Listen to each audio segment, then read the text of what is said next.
Na aula de hoje, vamos relacionar os conhecimentos construídos a respeito do metabolismo de carboidratos à clínica, mais especificamente na doença diabetes, a diabetes tipo 2, na verdade, mas a gente vai falar um pouquinho sobre a diabetes tipo 1. O objetivo aqui é fornecer toda a explicação bioquímica por trás dos principais sintomas da diabetes. O que é que está acontecendo bioquimicamente falando? Quais vias estão sendo afetadas? Onde é que está acontecendo a nível molecular a diabetes? O que é que causa os sintomas? Qual a explicação teórica para isso? A gente vai ver tudo isso hoje. Vai ser uma aula para relacionar o conhecimento da bioquímica com a clínica. De vez em quando a gente vai fazer umas aulas assim, tipo, pega uma via bioquímica e uma doença relacionada a isso. A gente faz a ponte entre esses conhecimentos. Começando hoje então com a diabetes. Bom, para explicar a insulina, diabetes, toda a cascata bioquímica afetada aqui, a gente precisa de uma digressão. Ou seja, a gente precisa de um rodeio. Esse rodeio é para fazer você entender o que é o metabolismo dos carboidratos, o que é o metabolismo energético, na verdade, de forma simples e como isso fica alterado na diabetes. Na verdade, você precisa entender de forma simples como funciona o metabolismo energético, como a insulina ela modula esse metabolismo e como isso dá errado, ou seja, na diabetes, o que é que está dando errado nessa via ou na modulação dessa via. É isso que a gente vai tentar entender nessa digressão, nesse rodeio. Então vamos primeiro para o nosso rodeio, entender de forma simples. Eu procurei em termos simples explicar o metabolismo energético para não ter que ficar enzima, sabe? Nome da enzima nessa etapa, primeira etapa, glicólise, que ocorre no citosol, depois etapa de transição com a piruvato desidrogenase, e aí o malato. Não, eu procurei uma forma simples de entender o metabolismo energético. O que é preciso saber sobre o metabolismo energético? A gente vai ver agora nessa digressão, e aí depois a gente vai ver como a insulina ela influencia isso e finalmente o que é que dá errado, como as coisas dão errado nessa via, ocasionando então na diabetes. Vamos lá então. Os seres vivos, eles têm um problema que é como eu gero energia para o meu corpo funcionar. A energia não surge magicamente das coisas. Eu sei que parece bobo, mas eu garanto que se você pegar isso aqui do jeito que eu vou explicar, vai ser muito mais fácil de entender o metabolismo energético de forma holística, de forma geral, de forma integrada, ou seja, você vai ter uma visão do todo. Essa explicação aqui vai tornar o entendimento do todo do metabolismo energético muito mais simples do que a forma como é ensinada na faculdade, eu garanto. Então vamos lá, os seres vivos têm um problema, que é a geração de energia. Eles precisam gerar energia para o corpo deles funcionarem. E que solução a vida encontrou para gerar essa energia? Como diria o Ian McCall do Jurassic Park, a vida encontra um jeito. Qual foi a forma que a vida encontrou para gerar essa energia? Bem, existe essa moléculazinha chamada ATP, adenosina trifosfato. Quando esse ATP é quebrado, quando você pega o ATP, adenosina trifosfato, quebra ele em adenosina difosfato, ou seja, agora ele tem só 2 fosfatos e um fica livre. Quando você quebra ele, você tem uma reação exergônica, uma reação que libera energia. Então, olha aí, existe essa moléculazinha chamada ATP, quando você quebra, você libera energia. O nosso corpo, ele utiliza, o corpo dos mamíferos, o corpo dos animais em geral, ele utiliza essa quebra do ATP, na verdade até bactérias. A vida na Terra encontrou essa solução. O ATP, quando ele é quebrado, ele libera energia, é uma reação exergônica. Os seres vivos, eles usam a energia liberada dessa quebra para realizar as funções do corpo. Só que aí nós chegamos num dilema. Beleza, os seres vivos precisam de ATP para quebrar e gerar energia. Então, tudo que a gente precisa é fazer o quê? Fazer ATP. Se o nosso corpo fizer um ATP e quebrar ele, a gente pode usar essa energia para funcionar. Só que olha o problema. Da mesma forma como quando eu quebro o ATP, eu gero energia, reação exergônica, se eu formo ATP, eu tenho que gastar energia. Por quê? Lembra das leis da química, nada se cria, nada se forma, tudo se transforma. Então, se eu quebro ATP e libero energia, quando eu junto ADP e fosfato de novo, eu tenho que gastar energia para gerar ATP. Então, se o nosso organismo gera ATP, se ele faz ATP, e para isso ele gasta energia, será que esses processos não se anulam? Eu quebro ATP para gerar energia, só que eu também faço ATP no meu metabolismo. E se eu faço ATP, eu estou gastando energia para gerar ATP. Então, será que a soma não vai ser zero? Não é zero, porque o nosso corpo ele não faz ATP dessa forma simples aqui que você está vendo, que é ADP mais fosfato igual a ATP. Ele não faz isso. O que acontece é que o nosso corpo ele dá voltas, glicólise, ciclo de Krebs, cadeia transportadora de elétrons, várias reações para no final gerar o ATP. Então, toda essa volta que você vê no metabolismo de carboidratos, de glicólise, etapa de transição, cadeia transportadora de elétrons, e vai lá, passagem dos elétrons, acúmulo de prótons no espaço intermembrana, toda essa volta é para a gente conseguir gerar ATP gastando o mínimo de energia possível. Além disso, os intermediários dessa volta, desse rodeio, ou seja, os caras que vão sendo formados lá no meio do caminho, eles servem de substrato ou para reações em outras vias, em outras partes do metabolismo. Então, olha aí como a vida foi inteligente. Ao invés de a gente simplesmente juntar ADP e fosfato formando ATP, a gente tem toda essa via, é por isso que a gente chama de via bioquímica. É todo um caminho que o nosso corpo segue para criar o ATP, de forma a criar muito mais ATP do que gasta, ou seja, a gente vai ter um rendimento energético muito mais alto do que a gente gastou para fazer tudo isso. É por isso que existe essa via astronômica de todos esses processos, todas essas enzimas para gerar o ATP. É por isso que o metabolismo de carboidratos, o metabolismo da glicose, ele é tão grande, tão extenso.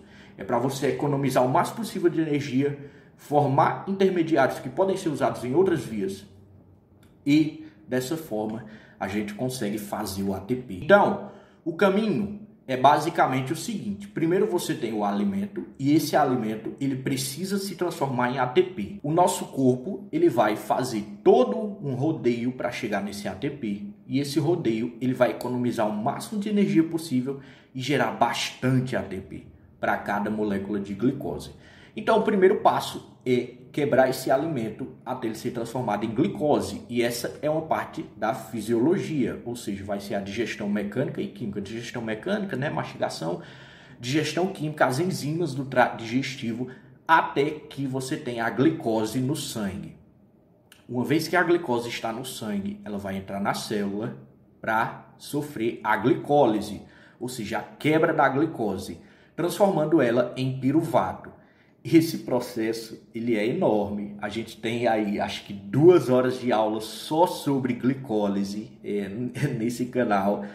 Então, isso aqui é uma mera simplificação, porque, como eu disse, eu estou fazendo uma volta para você entender de forma geral o metabolismo e a gente entender o que é que dá errado na insulina ou na diabetes. Então, essa glicose no sangue ela vai entrar na célula, ela vai sofrer um processo de glicólise, quebra, se transformar em 2 piruvatos. Esses 2 piruvatos eles vão passar por uma etapa de transição lá na mitocôndria, através da enzima piruvato desidrogenase e vai se transformar em acetil-CoA. Esse acetil-CoA, eu estou passando rápido porque realmente não é importante, eu só quero que você entenda como um todo. Não é importante entre aspas, né? Pelo menos para essa aula. Esse acetil-CoA ele vai agora para as cristas mitocondriais para passar, na verdade, ainda na matriz ele vai passar pelo ciclo de Krebs e depois desse ciclo de Krebs nós vamos ter a cadeia transportadora de elétrons. E como é que se dá a formação do ATP? Bom, ao longo de todas essas etapas, glicólise, etapa de transição, ciclo de Krebs, vários elétrons foram formados. Formados não, né? Eles estão sendo transportados pelos transportadores específicos. O carboidrato, pensa, ele é carbono hidratado. Ele é carbono, hidrogênio, oxigênio.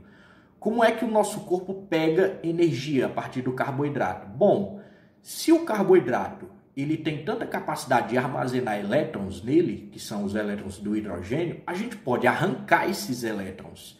Então, todos esses processos que você está vendo, glicólise, etapa de transição, ciclo de Krebs, eles estão arrancando elétrons dos carboidratos.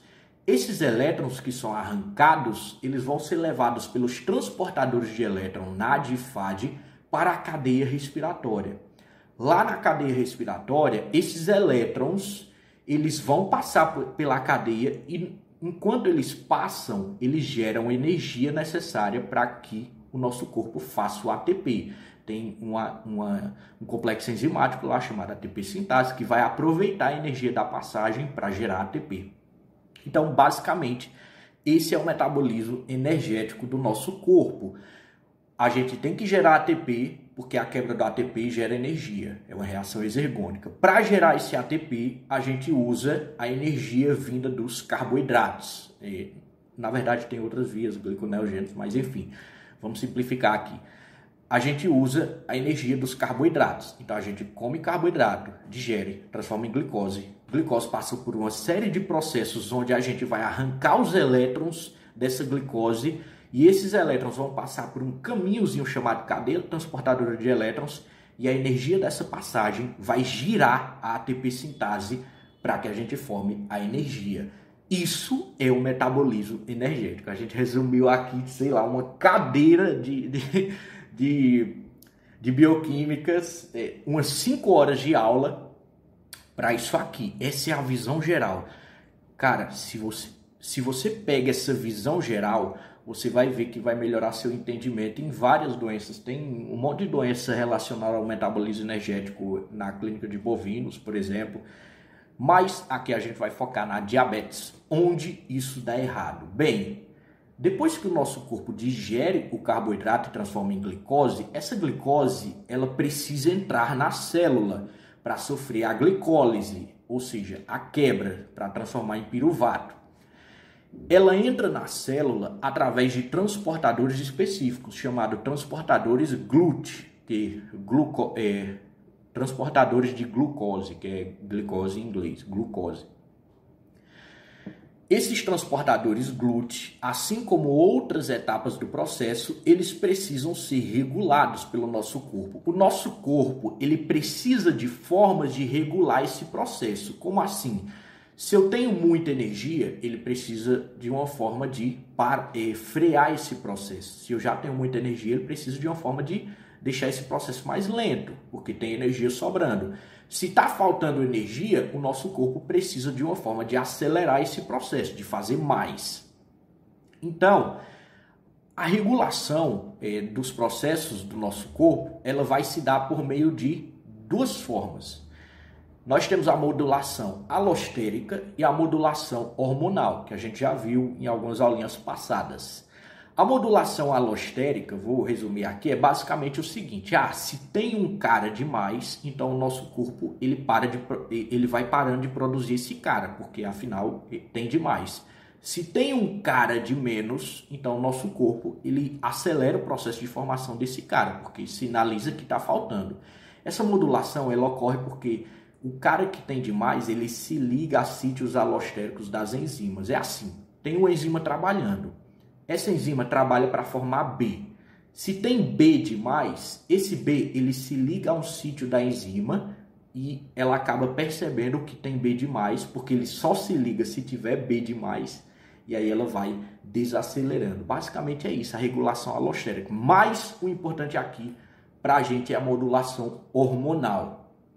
A modulação hormonal, ela ocorre através de um processo um pouco mais lento que a modulação alostérica, que é por meio de hormônios. Então, nós temos um sistema onde, depois que você detecta que está faltando alguma coisa ou que tem alguma coisa demais, a gente vai liberar uma substância, que essa substância é o hormônio.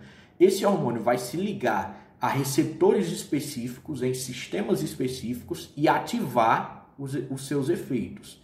Então, é um processo mais lento que a modulação alostérica, mas ele consegue regular de forma específica muitos processos no nosso corpo. E a insulina vai ser o principal, a insulina e glucagon, é claro, só que a gente não vai falar sobre o glucagon hoje nessa aula. A insulina e o glucagon são os principais envolvidos nesse metabolismo energético. Então, onde as coisas vão dar errado? Na diabetes, as coisas vão dar errado justamente quando a glicose vai entrar na célula, nos transportadores GLUT. Porque a gente vai ver que em algumas células, nas células musculares e adiposas, esse processo depende da insulina. Então, como é que a insulina ela é produzida para agir como esse modulador da via energética? A gente tem lá o pâncreas. No pâncreas você vai ter umas células específicas chamadas ilhotas pancreáticas ou células de Langerhans. Essas ilhotas, elas têm dois tipos de célula, as células beta-pancreáticas e alfa-pancreáticas.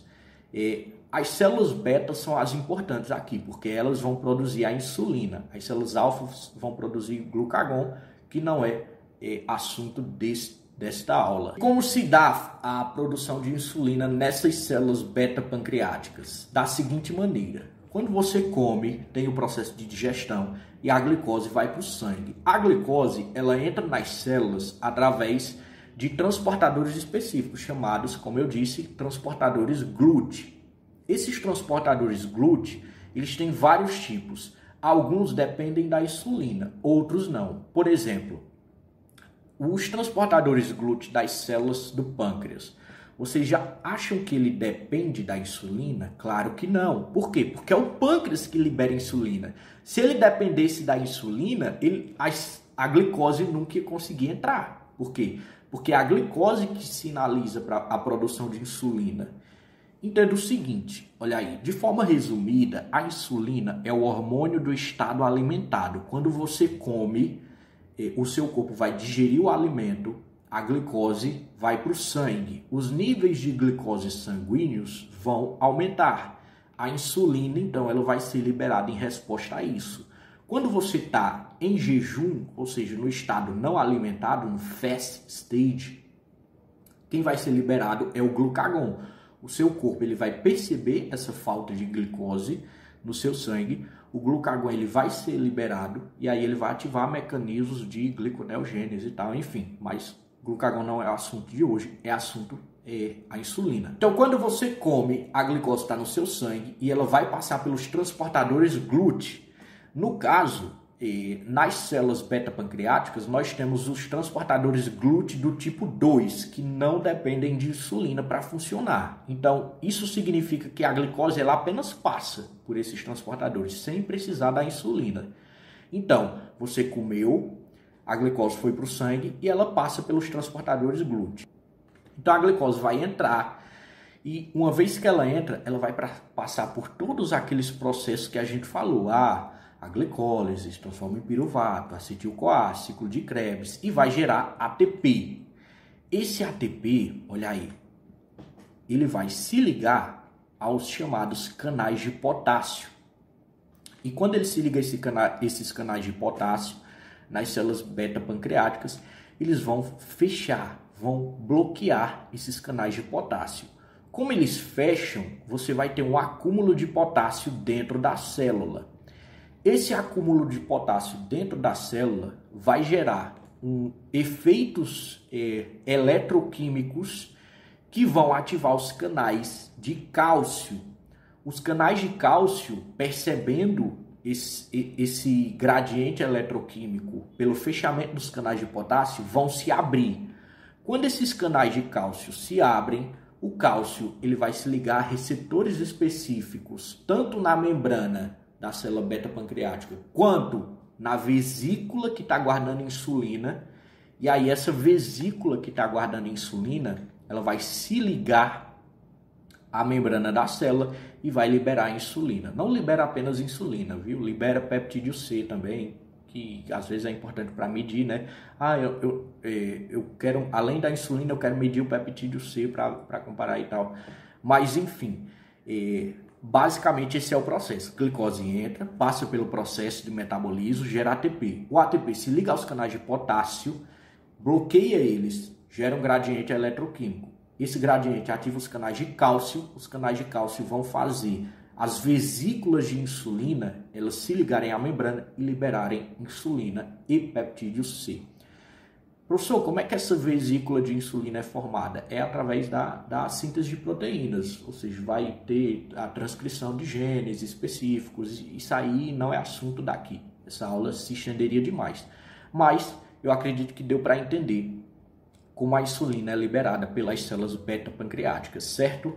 Beleza. Aí no livro do Lenninger a gente tem uma ilustração das ilhotas de Langerhans. Nós temos as células beta que liberam insulina, células alfa, glucagon, células ômega, somatostatina, enfim, isso aqui ainda não cheguei nessa parte.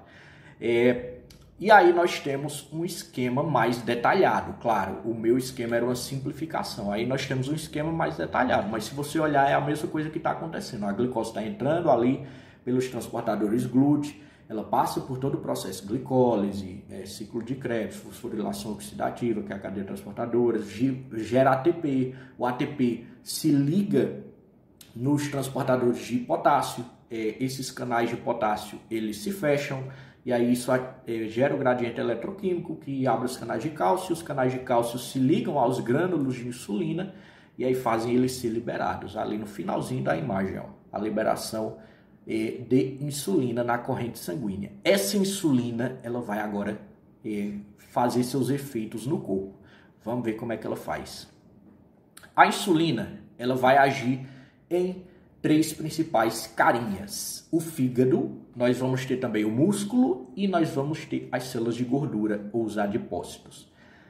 Lá no fígado, a insulina ela vai se ligar a um carinha específico, que é a PI3K. Essa PI3K, esse receptor específico de insulina, ela vai ocasionar em uma cascata de eventos que vai ativar a proteína AKT. Essa proteína AKT é que vai mediar os efeitos da insulina ali no fígado. Só que, nota o seguinte, por que é que eu estou explicando isso? Professor, é realmente necessário que você mostre que a insulina se liga a PI3K e faça essa cascata de eventos para ativar a proteína AKT? É realmente necessário isso? Será que não podia ser omitido? Não, porque você vai entender por que daqui a pouco. Eu só quero que você note o seguinte, a insulina ela está chegando lá, ativando a PI3K. Essa PI3K ela vai passar por um cascata de eventos que vai ativar a proteína AKT. Essa proteína AKT é que vai estimular os efeitos da insulina no fígado. Só que é o seguinte, para isso acontecer, para essa proteína AKT ela fazer os efeitos, a glicose já precisa estar no fígado. Então, se você olhar ali embaixo, nós temos transportadores GLUT. E esses transportadores GLUT, eles são independentes da insulina. Por quê? Porque, como eu disse, a insulina está se ligando a PI3K e ativando a AKT, só que a glicose já precisa estar lá. Então, se a glicose já precisa estar lá, o transportador ele não pode depender de insulina. Então, nós temos transportadores de glicose GLUT2, independentes de insulina. E aí a glicose ela já está entrando no fígado, ela já está lá, e aí isso vai gerar 2 efeitos no fígado, glicogeniogênese e glicólise. A glicogeniogênese é quando você armazena a glicose na forma de uns polímeros maiores que são o glicogênio. O glicogênio é a forma que o nosso corpo tem de armazenar a glicose, quando ela está em excesso ou quando você não está precisando no momento. E a glicólise é o processo que vai gerar o piruvato, ciclo de Krebs e vai gerar energia. Então, glicólise também está ocorrendo ali no fígado. Isso aqui é interessante, por exemplo, você entender por que é que os nutricionistas, eu não vou me aprofundar nisso, mas eu vou só dar uma palhinha para você ver que tem relação.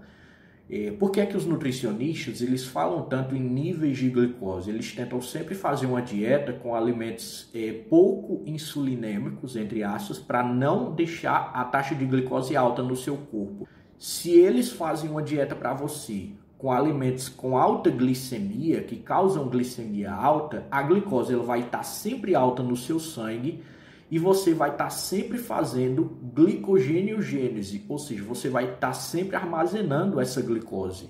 E o que você quer no processo de emagrecimento é baixar os níveis de glicose na sua corrente sanguínea para que o seu corpo ele entenda que está em falta e ele comece a quebrar gordura para gerar glicose, que é a gliconeogênese. Então, é só uma palhinha do processo de nutrição. Mas, enfim, esses são os efeitos da insulina no fígado. Agora você vai ver por que é que eu tive que explicar o negócio da PI3K. Porque nós vamos agora para o músculo. E a insulina no músculo, ela vai se ligar à PI3K. E olha aí, o transportador GLUT do músculo, ele é dependente de insulina. Ele não funciona até a insulina começar a agir. Então, a glicose ela ainda não está lá. O que acontece é o seguinte, a insulina ela se liga à PI3K, isso vai gerar uma cascata de eventos, onde gera AKT, não sei o quê. Só que a PI3K, essa cascata de eventos, depois da insulina se ligar, ela vai resultar na ativação dos transportadores GLUT do músculo, que são de outro tipo, são os transportadores GLUT do tipo 4. Por quê? Porque eles são insulina dependentes. Então, insulina chega, se liga a PI3K. Isso vai gerar uma cascata de eventos que vai ativar, vai aumentar a captação de glicose pelos transportadores GLUT4. A glicose vai entrar no músculo e uma vez que a glicose entra no músculo, ela ativa seus efeitos. E quais são os efeitos quando a glicose está no músculo? Glicogêniogênese, então a formação de glicogênio ela ocorre principalmente no fígado e no músculo. E por quê? Porque o seu músculo ele precisa ter uma energiazinha armazenada ali para ser usada em uma necessidade, porque é uma parte do seu corpo que tem uma exigência energética muito alta, então precisa ter glicogênio ali.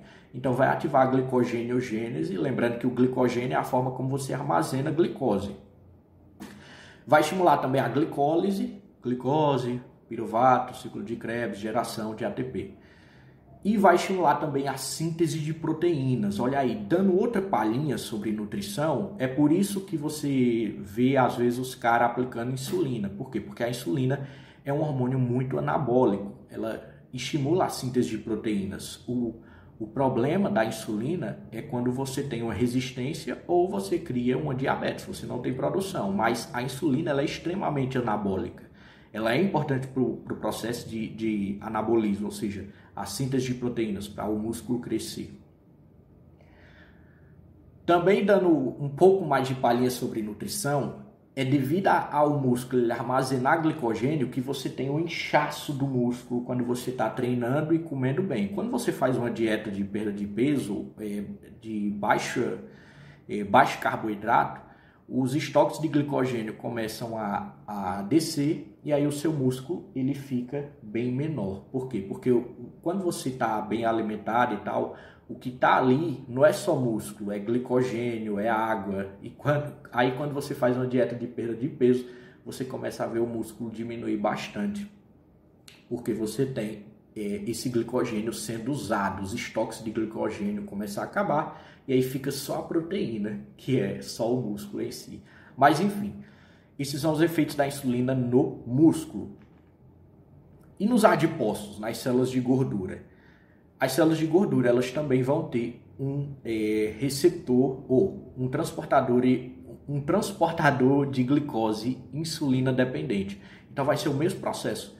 A insulina vai se ligar a PI3K e vai ativar os transportadores GLUT4, que dependem da insulina, porque afinal eles só vão ser ativados depois que a insulina chegar, ligar na PI3K, cascata de eventos, que vai ativar, aumentar a captação de glicose nesses transportadores. Os transportadores GLUT4 vão se ativar, a glicose vai entrar. Lá, essa glicose, ela vai estimular a lipogênese. Também vai acontecer glicólise aqui, viu? Glicólise, piruvato, ciclo de Krebs, formação de energia. Mas o principal efeito vai ser a lipogênese, que é a formação de gordura. Então, novamente, palhinha sobre nutrição. É por isso que em dietas de perda de peso, na verdade, dietas de perda de gordura, o nutricionista, o trabalho dele vai se manter os seus níveis de glicose baixos para que você esteja ativando o processo de lipólise, não lipogênese. Porque não adianta você comer poucas quantidades, mas os alimentos que você come terem um índice glicêmico muito alto, porque eles vão deixar a glicose sempre alta no seu sangue, e aí você vai ter esses efeitos aqui, glicogêniogênese, você vai ter lipogênese, que é a formação de gordura. Então, só dando uma palhinha sobre nutrição. Tá aí os efeitos da insulina. Como isso dá errado? Bem, a diabetes tipo 1, ela vai acontecer porque as células beta pancreáticas, elas vão ser destruídas. Como é que elas são destruídas? Beleza. Você vai ter genes específicos que deixam você suscetível a uma doença autoimune. Geralmente vai ser isso, doença autoimune. Ou seja, o seu corpo ele vai endoidar. Ele vai perceber as células beta-pancreáticas como inimigas. Endoidou a boba. Ele percebeu elas como inimigas e ele começou a atacar. O seu sistema imune endoidou no bigode de Maria Pedro e começou a atacar as suas células beta-pancreáticas, cara. E aí o que vai acontecer é que elas vão ser destruídas e você não vai ter a produção de insulina. Tem todos os detalhes sobre a etiologia, tá? Além da predisposição genética, ou seja, você ter os genes específicos para essa doença autoimune, geralmente o que vai ativar isso é um vírus, uma bactéria e tal, mas enfim, essa é a diabetes tipo 1, ela vai ser genética e vai ocasionar numa doença autoimune que vai destruir suas células beta-pancreáticas, você não vai produzir insulina. Qual é o problema de você não produzir insulina? Vários, né? Mas, olha aí, por que foi que eu insisti no negócio da PI3K? Porque lembra do seguinte, no músculo e na célula adiposa, ou seja, na célula de gordura, como eu mostrei para vocês, para que a glicose entre neles, ela precisa que a PI3K seja ativada. E para que a PI3K seja ativada, ela precisa da insulina. Se você não produz insulina porque suas células beta-pancreáticas foram destruídas, você não ativa a PI3K no músculo e nas células adiposas. E se você não ativa, a glicose ela não entra pelo GLUT4. E se ela não entra, ela fica no sangue. E se a glicose fica acumulada no sangue, aí você vai ter todos os efeitos deletérios, os efeitos nocivos do acúmulo excessivo de glicose no sangue. Então foi por isso que eu insisti em explicar o negócio da PI3K, para você ver que devido a você ter a produção de insulina deficiente, você não vai ter a ativação desses canais, desses transportadores insulinodependentes, que são o GLUT4, e, portanto, a glicose ela vai ficar acumulada no seu sangue. Você vai ter altos níveis de glicose. A diabetes tipo 2, ela vai estar relacionada a uma deficiência na sensibilidade à insulina. Geralmente, nos humanos, isso aqui vai ser relacionado à síndrome metabólica. Tipo, come mal, não realiza exercícios, tem alguma predisposição genética, mas o que vai influenciar mesmo é o ambiente. Mesmo que você tenha a predisposição genética, não significa que você vai ter a diabetes tipo 2, só se o ambiente realmente contribuir para isso. E o que é que vai acontecer? Bem, se você está em síndrome metabólica, ou se você está em um processo de obesidade, síndrome metabólica é um conjunto de sintomas causados realmente por maus hábitos. Então, sedentarismo, comer alimentos muito glicêmicos a vida toda, açúcar, meu Deus, açúcar, todo mundo deveria parar de comer essa merda. Mas enfim, continuando aqui, o que é que vai acontecer? Bem, como você está em uma síndrome metabólica, ou seja, seus hábitos estão muito ruins, o seu pâncreas está trabalhando demais, cara. Está trabalhando demais para... Eita, meu filho, uma colher de manteiga toda hora, 2 colheres, 4 colheres de açúcar no café, doce, uma cocadinha toda tarde. Então, o seu pâncreas, ele está trabalhando demais, as suas células beta-pancreáticas. Então, elas estão produzindo muita insulina toda hora. O que é que isso faz? Os receptores de insulina do seu músculo e das suas células adiposas, eles começam a ficar resistentes. Por quê? O seu corpo ele não está preparado para lidar com quantidades absurdas de insulina. Isso é uma coisa que veio na vida moderna. Quando nós éramos caçadores-coletores, a coisa mais doce que você ia achar na floresta era o quê? Uma banana. Então, o nosso corpo ele não está preparado para lidar com essas quantidades absurdas de glicose, de insulina. Então, os nossos receptores eles começam a falhar. E se esses receptores começam a falhar, isso significa que eles não vão trabalhar como antes. Só que o seu pâncreas não sabe disso.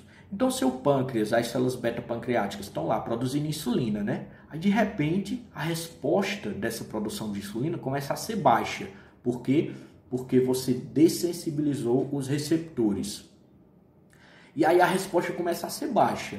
Só que as suas células beta-pancreáticas, elas não sabem disso. Então elas vão dizer, opa, peraí, a resposta está sendo baixa. É porque eu não estou produzindo insulina o suficiente. Aí elas começam a produzir mais insulina ainda. Como elas estão produzindo mais insulina ainda, é por isso que no começo dessa síndrome, geralmente você tem uma hiperinsulinemia. Primeiro vem uma hiperinsulinemia, depois vem a queda.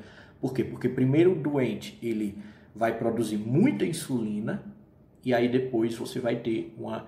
Clinicamente vai funcionar da seguinte forma, tá com começo de diabetes, você vai ver que a glicose está normal. Mas por que a glicose está normal? Porque o pâncreas está naquela fase de produzir muito mais insulina, mas você já fudeu seus receptores. Os receptores de insulina já estão dessensibilizados. E aí você está produzindo mais insulina. O pâncreas ele começa a produzir mais insulina, as células beta-pancreáticas. E aí os receptores eles vão se dessensibilizar mais ainda. Então, é assim... Os receptores estão dessensibilizados por causa dos maus hábitos, da síndrome metabólica e tal. As células beta começam a produzir mais insulina em resposta a isso. Os receptores, eles percebem essa produção aumentada e eles vão ser mais ainda dessensibilizados, ou seja, eles vão ser mais ainda bloqueados. E aí chega um momento nessa guerra de produção de insulina e dessensibilização em que as células beta-pancreáticas elas se esgotam, elas começam a falhar. E agora você tem, olha aí, você tem os receptores sem funcionar direito e além disso você tem o esgotamento, a destruição das células beta-pancreáticas. Então os seus receptores já não estão funcionando e você tem a destruição das células beta. Isso seria a diabetes tipo 2. Então vamos ver um pouco sobre os sintomas da diabetes, relacionando eles com os efeitos biomoleculares que nós vimos. Tudo parte do princípio de que você tem mais glicose no sangue, seja porque você não está produzindo insulina ou porque essa insulina não está agindo suficientemente bem devido a uma resistência, como eu mostrei lá naquela cascata de efeitos. Além disso, a gente tem que lembrar que no efeito onde você tem uma resistência à insulina, depois que as células beta-pancreáticas elas se esgotam, elas geralmente vão ser destruídas, porque vai haver uma deposição amiloide ali, uns processos onde vai haver produção dessa proteína amiloide. E aí você vai ter elas destruídas de qualquer forma, depois que elas começarem a se esgotar. Então, enfim, você tem mais glicose no sangue, seja porque suas células beta-pancreáticas foram destruídas, seja porque a sua insulina não está agindo corretamente, porque você está resistente a ela. Quais são os efeitos? Primeiro, a gente vai ter um efeito relacionado diretamente ao fato de que você tem mais glicose no sangue. Se você tem mais glicose no sangue, e como esse sangue está sendo filtrado nos rins, então você vai ter a passagem de glicose para a urina. Isso vai ser chamado de glicosúria, o acúmulo de glicose na urina, concentração anormal de glicose na urina. E se você tem glicose na urina, essa glicose ela puxa mais água do seu corpo. Então você acaba urinando mais. Você é o paciente, se a gente estiver falando de medicina veterinária aqui. E isso vai ser o sintoma poliúria, ou seja, excesso de urina. Além disso, como você está urinando mais, você vai ter também a desidratação. E se você tem desidratação, você vai ter polidipsia, que é o aumento da sede. Vai existir o centro da sede lá no seu hipotálamo que vai ser ativado. Além disso, olha aí, se você está urinando mais, e ainda por cima você está desidratado, você vai ter uma concentração muito alta de glicose no seu sangue, porque essa glicose ela não vai parar de estar ali mesmo que você urine, você ainda vai ter mais glicose no sangue, porque ela vai aumentar toda vez que você comer. Simplesmente não está entrando nas suas células como deveria. Então, a glicose ela vai permanecer no seu sangue e mesmo assim você vai estar urinando mais, perdendo muita água. Então, o seu sangue vai ficar muito concentrado em questão de glicose. Então, você vai entrar em um estado de hiperglicemia hiperosmolar. É quando o sangue ele está muito concentrado glicemicamente falando. E aí a gente tem outros efeitos relacionados à glicose no sangue. Essa glicose ela pode se conjugar tanto com carboidratos, tanto com lipídios quanto com proteínas. Quando essa glicose conjugar, que eu digo é ligar, ela vai se ligar a lipídios e se ligar a proteínas. Então, os níveis de glicose não foram feitos para ser tão altos no sangue. Quando eles permanecem altos, cronicamente falando, você tem eles se conjugando, eles se ligando a lipídios e proteínas. Quando eles se ligam a lipídios, nós vamos ter as chamadas placas ateroscleróticas, placas de aterosclerose. E quando elas se ligam a proteínas, você vai ter a arteriosclerose hialina.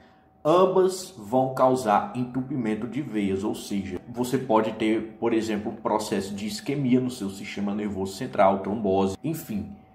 Você vai ter os efeitos relacionados a esse estreitamento dos vasos sanguíneos. Além disso, se você está com a glicose no sangue não entrando corretamente nas células, você tem menos ATP. Porque lembra que a glicose tem que entrar para ocorrer todo aquele processo lá de formação do ATP. A glicose tem que entrar na célula. Se você tem menos ATP, se esse processo está sendo bloqueado, o seu corpo ele precisa fazer ATP de algum jeito, que não seja com glicose. E que solução ele vai achar para isso? Ele vai pegar de outras fontes. Então, você vai ter sintomas como polifagia, que seria o aumento da fome, perda de peso, o animal ou o ser humano, se você estiver falando de medicina humana, ele vai, inicialmente, vai haver uma perda de peso, só que essa perda de peso ela não é saudável. Eu estava querendo emagrecer, então vou pegar diabetes, que aí perda de peso, né? Não, porque essa perda de peso ela não é saudável e não é saudável por um motivo. Você não vai estar perdendo peso de gordura, você vai estar perdendo proteína também. Ou seja, você vai estar perdendo massa muscular. E a perda de peso, ela não é eficaz quando você perde massa muscular, porque você vai virar um obeso magro. Você vai ser uma pessoa com peso baixo, porém com baixo índice de proteína no seu corpo, com baixo índice de massa muscular. E se você perde a massa muscular, basicamente você é um obeso magro, é isso. Então, polifagia, perda de peso, e aí você vai ter lipólise e proteólise. A lipólise é a quebra de gordura para gerar ATP. Opa, beleza, tá quebrando gordura, gostei dessa parte. Mas você não gostou da próxima parte, que é a proteólise. você vai estar quebrando proteína para fazer ATP. Esses processos eles fazem parte da gliconeogênese, que é quando você vai fazer novas moléculas de glicose a partir de outras fontes que não seja o glicogênio, o carboidrato. O problema dessa perda de proteína é que não é bom você ter baixo peso, mas você não ter massa muscular, você não ter proteína. Ela basicamente age como um fator protetor de diversas doenças, de diversos processos do metabolismo. Você precisa ter uma proporção adequada entre gordura, proteína e carboidrato. Se você perde muita proteína, você começa a ter problemas metabólicos relacionados a isso. Então, como eu disse, essa perda de peso ela não é saudável. Aí você pode pensar assim, ei, mas eu vi que causa obesidade, diabetes. Como é que você está dizendo que pode causar perda de peso? Geralmente o ganho de peso excessivo ele vem quando a doença se torna crônica. Então primeiro você tem uma perda de peso. O animal simplesmente está quebrando gordura e proteína para fazer ATP e não está fazendo ATP direito com a glicose. Aí você vai ter um tratamento inicial desse animal, desse paciente, desse ser humano. E o que vai acontecer é que, se o tratamento for ineficaz, ele vai ganhar peso excessivamente. Porque pensa, ele ainda está com polifagia, ele ainda está com baixa sensibilidade à insulina, a sensibilidade à insulina dele está comprometida, mas agora você está injetando insulina. Então você vai ter o processo lá da lipogênese, que a gente viu no começo da aula, e você vai ter o ganho excessivo de peso, a obesidade. Só voltando aqui no slide da glicose no sangue, vamos lembrar também que você pode dizer, mas eu vi que ela pode causar perda de sensibilidade em algumas partes periféricas do corpo, nas partes periféricas dos membros.